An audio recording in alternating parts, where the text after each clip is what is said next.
flatly going to come out and say that if you have not read the original Spy vs. Spy comic strip, you have missed out on the best political cartoon in the United States.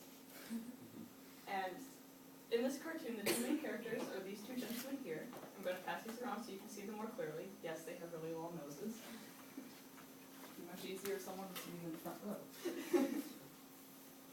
And created in 1960, this comic was designed to counteract the Cold War espionage and the accusations of being spies. It was a very irrational time. And created by Cuban artist Antonio Prohias after he had to leave his native country. This was the best political cartoon because it was effective, managed to evade censorship, and was just downright entertaining. Alright, the first reason it was an effective political satire was because Prohias, he had to leave Cuba because he was accused of being a spy when Fidel Castro came to power. He had been a political cartoonist at the time, and unfortunately for him, political cartoonists are not appreciated in dictatorships. He was not a communist, so unfortunately he couldn't bring that perspective to the cartoon, but that was one of the main reasons he got kicked out of his country, so it is relevant. And it was because of his political figures that got him in trouble. Alright. In the United States, when the strip was made, it was effective because it demonstrated the futility of the Cold War. I'm not sure how familiar any of you are with it. It was 50 years ago. But basically, it eventually led up to MAD, which is mutually assured destruction.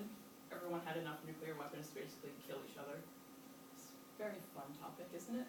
Mm-hmm. And by having the spies continuously battle one another and never actually winning, it managed to demonstrate just how futile the struggle actually was. It was also effective because it mocked the abundance of espionage.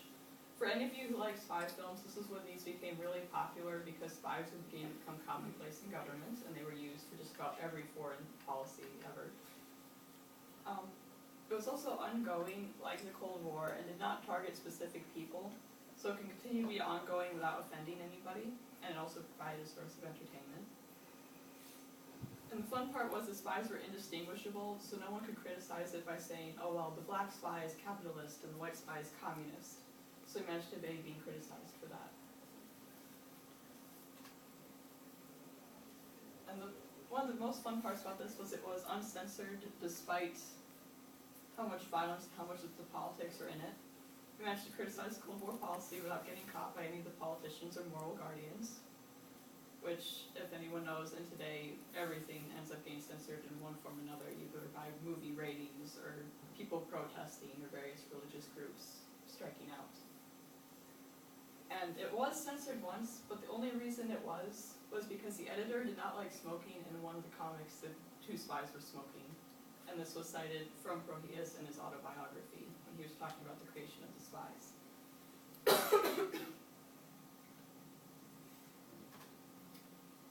And like I said before, it was never caught by the moral censors. And at this time, the censors were more concerned with unsavory political messages or corrupting the mind of the children with various political ideals. And because it never managed to get censored, it was able to target the familiar daily life of a Cold War person, the frustration, the constant struggle, the constant fear of being attacked. And there is one little side note with this. Violence was much more acceptable in the 1960s. As everyone has ever seen Tom and Jerry, they do regularly beat each other up. Nowadays, it's more the reverse. You can get away with unsavory political messages, but you can't get away with violence. And the reason I put this in, and the reason I haven't showed any cartoon strips is because this was actually an extremely violent comic.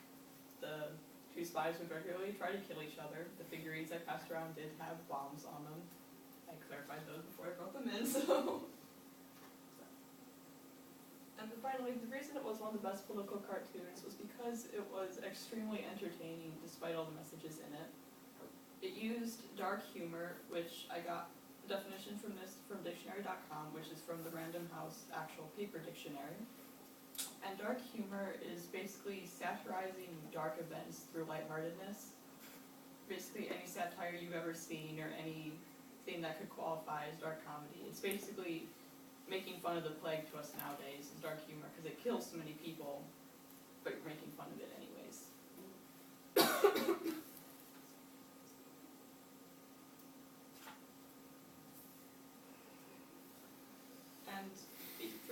dark humor, this was perfect for the Cold War because it was an extremely serious subject and everyone was afraid of espionage and the mutually assured destruction. And it can also be extremely funny to the right person. I myself am a fan of dark humor because if you can't laugh at something, you're just going to end up crying. It's better to laugh than to sit there sobbing and being completely depressed. And finally, it was very zany, but it was also intelligent. I have a comic strip here. It was one of the only ones I could find that didn't have violence in it. Instead, they're trying to spy on one another and end up breaking the very tools they're trying to use to spy, because they're both doing it in the exact same location. Once again, demonstrating that futility. But it managed to counteract the strict moral guardians, like I said before, and the antics were extremely wild and crazy. You'll have them fighting in submarines, you'll have them setting up these giant, I think they're called, those really long, elaborate traps that do a very simple thing.